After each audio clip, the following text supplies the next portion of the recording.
ഇരുൾ വീണ വഴികൾ. രചന ഫസീല നാസർ. അവതരണം റംഷാദ് കൈമലശ്ശേരി. സുബഹി ബാങ്ക് കൊടുക്കുന്നത് കേട്ടുകൊണ്ടാണ് നസീറ ഉറക്കമുണർന്നത്. പ്രാഥമിക കാര്യങ്ങളെല്ലാം ചെയ്ത് ഉളു എടുത്ത് നിസ്കരിച്ചു. തന്റെ ഇക്കയുടെ മനസ്സ് മാറാൻ വേണ്ടി നാഥനിലേക്ക് കൈ ഉയർത്തി കേടുകൊണ്ടിരുന്നു. നസീറ ഓർമ്മ വെച്ച കാലം മുതൽ ഒരു ഓർഫനേജിലായിരുന്നു. കുഞ്ഞായിരിക്കുമ്പോൾ തന്നെ അവളുടെ ഉമ്മയും ഉപ്പയും ഒരു ആക്സിഡന്റിൽ മരിച്ചതാണ്.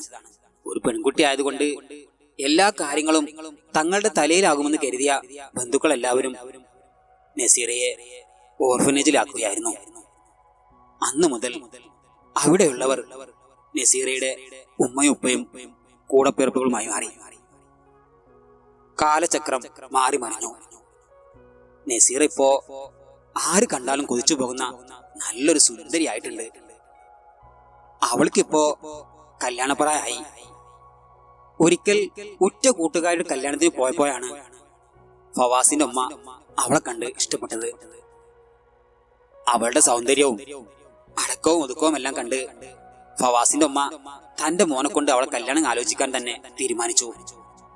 ഫവാസിന്റെ ഉപ്പ കാതറിക്കയും ഉമ്മ ജമീലയും ആ നാട്ടിലെ ആളുകൾക്കെല്ലാം പ്രിയപ്പെട്ടവരായിരുന്നു. അവരുടെ 2 മക്കളിൽ മൂത്തവനാണ് ഫവാസ്. ഇളയത് മോളാണ്.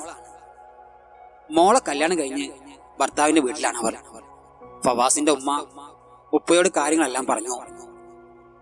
എത്തീമായ നസീറയെ മകന്റെ ഇണയാക്കാൻ തീരുമാനിച്ചു. പക്ഷേ ഒരു എഞ്ചിനീയറായ ഫവാസിന് തന്റെ സ്റ്റാറ്റസിന് ചേർന്ന പെണ്ണല്ല നസീറ എന്ന തോന്നലിൽ ഈ വിവാഹത്തിനോട് ഫവാസിന് ഒട്ടും താല്പര്യമില്ലായിരുന്നു. അനിയത്തിക്കും തന്നെ തന്റെ ഇക്കാക്ക് ചേർന്ന പെണ്ണല്ല എന്നുള്ള ഇഷ്ടക്കേടുണ്ടായിരുന്നു. പക്ഷേ ഉമ്മയും ഉപ്പയും ഒരു വാക്ക് പറഞ്ഞാൽ അതിൽ മാറ്റമുണ്ടാവില്ല എന്നറിയുന്നത് കൊണ്ട് ഫവാസ് നസീറയുമായുള്ള നിക്കാഹിന് സമ്മതം മൂളി. അങ്ങനെ വലിയ ആഘോഷത്തോടെ തന്നെ ഫവാസുമായുള്ള നസീറയുടെ കല്യാണം നടന്നു. അന്ന് ഫവാസിന്റെ കൂട്ടുകാരെല്ലാം നസീറ ഫവാസിന് ചേർന്ന പെണ്ണല്ല എന്നും പറഞ്ഞ് ഫവാസിനെയും നസീറയെയും കളിയാക്കി. അതും കൂടെ ആയപ്പോ ഫവാസിന് അവളോടുള്ള വെറുപ്പ് കൂടി. ദിവസങ്ങൾ കൊഴിഞ്ഞ് വീഴവേ നസീറയോടുള്ള ഫവാസിന്റെ സമീപനത്തിൽ ഒരു മാറ്റവും ഉണ്ടായില്ല. എന്നാൽ നസീറ ക്ഷമയോടെ ഫവാസിന്റെയും വീട്ടുകാരുടെയും എല്ലാം കാര്യങ്ങളെല്ലാം ഭംഗിയായി തന്നെ ചെയ്തു കൊടുത്തു. ഫവാസിന്റെ ഉമ്മക്കും ഉപ്പക്കും അവൾ പ്രിയപ്പെട്ട മരുമകളായി മാറി. ഫവാസിന്റെ അനിയത്തി വന്നാൽ എന്തേലും കുറ്റങ്ങൾ കണ്ടെത്തി ഫവാസിനെ പിരികേറ്റി നസീറയെ ഫവാസ് മാനസികമായി തളർത്തും.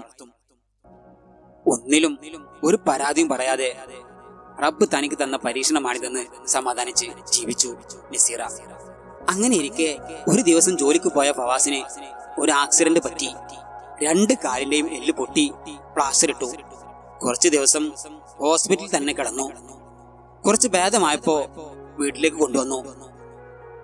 ആ സമയത്ത് ഫവാസിനെ കളിയാക്കിയിരുന്ന കൂട്ടുകാരിൽ ഒരാള് പോലും തിരിഞ്ഞു നോക്കാനുണ്ടായില്ല. പിന്നെ ഫവാസിന്റെ അനിയത്തിയും വന്നു നോക്കിയെന്നല്ലാതെ ഇക്കാക്കയെ താൻ നോക്കേണ്ടി വരുമോ എന്ന് പേടിച്ച് വീട്ടിലേക്ക് വരവ് കുറച്ചു. അപ്പോഴെല്ലാം നസീറ തന്നെയായിരുന്നു ഫവാസിന്റെ എല്ലാ കാര്യങ്ങളും ചെയ്തു കൊടുത്തത്. അവൾക്ക് അതില് പരാതിയോ പരിഭവമോ ഉണ്ടായിരുന്നില്ല.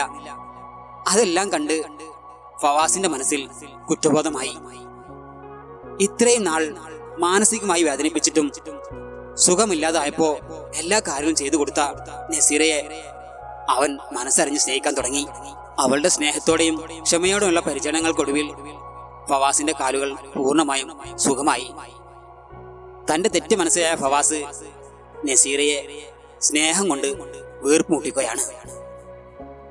ഇരുൾ വീണ തന്റെ ജീവിത വഴിയിൽ വെളിച്ചം വീശിയ തന്റെ ജീവിതപാതിയെ ഒന്നിന്റെ പേരിലും വേദനിപ്പിക്കാതെ അവർ പുതിയ ജീവിതത്തിന് തുടക്കം കുറിച്ചു. ഗുണപാഠം: പല മാതാപിതാക്കളും തങ്ങളുടെ മക്കൾക്ക് തങ്ങൾ ഇഷ്ടപ്പെടുന്ന വധുവിനെ കണ്ടെത്താൻ ശ്രമിക്കും. മക്കളുടെ നന്മയാണ് മാതാപിതാക്കൾ ആഗ്രഹിക്കുന്നത്. പക്ഷേ പലപ്പോഴും ഇത്തരം ഭാര്യമാരെ ഉൾക്കൊള്ളാൻ പല മക്കൾക്കും കഴിയാറില്ല. അത് കാരണം അനുഭവിക്കുന്നത് ഒരു തെറ്റും ചെയ്യാത്ത മരുമകളാണ്. ഭർത്താവിന്റെ ഉമ്മയും ഉപ്പയും തന്നെ ഒരുപാട് സ്നേഹിക്കുന്നുണ്ടെങ്കിലും ഭർത്താവിൽ നിന്ന് ലഭിക്കുന്ന അവഗണന പലപ്പോഴും ഇത്തരം പെൺകുട്ടികളുടെ മാനസികാവസ്ഥ വല്ലാതെ പ്രയാസപ്പെടുത്താറുണ്ട്. അപൂർവം ചില അവസരങ്ങളിൽ അവസാനം ഭർത്താവ് പൊരുത്തപ്പെട്ട് വരാറുണ്ടെങ്കിലും ഭൂരിഭാഗം അവസാനം വിവാഹമോചനത്തിലോ കുടുംബ കലഹങ്ങളിലോ എത്തി നിൽക്കാറാണ് പതിവ്. അല്ലെങ്കിൽ തനിക്കിഷ്ടമില്ലാത്ത ഭാര്യയിൽ നിന്നും അകലം പാലിക്കുന്ന ഭർത്താവ് മറ്റ് സ്ത്രീകളുമായി മനഃപൂർവ്വം അടുക്കാൻ ശ്രമിക്കുന്ന സാഹചര്യങ്ങളും ഉണ്ടാവാറുണ്ട്. മക്കളുടെ മനസ്സറിഞ്ഞ് വേണം അവർക്ക് ഭാര്യമാരെ തേടാൻ എന്ന തിരിച്ചറിവ് മാതാപിതാക്കൾക്കും തന്റെ മാതാവും പിതാവും തനിക്ക് ഏറ്റവും നന്മ വരുന്ന കാര്യങ്ങളാണ് ചെയ്യുകയെന്ന് തിരിച്ചറിയാൻ മക്കൾക്കും കഴിയുമ്പോൾ മാത്രമേ കുടുംബജീവിതം വിള്ളലില്ലാതെ മുന്നോട്ടു പോകൂ. അല്ലാഹു നമ്മുടെ കുടുംബത്തിൽ ഖൈറും ബർക്കത്തും പ്രദാനം ചെയ്യട്ടെ. ആമീൻ ആമീൻ ബിറഹ്മതിക യാ അർഹമർ റഹീമീൻ. അസ്സലാമു അലൈക്കും വറഹ്മത്തുള്ളാഹി വബറകാതുഹു.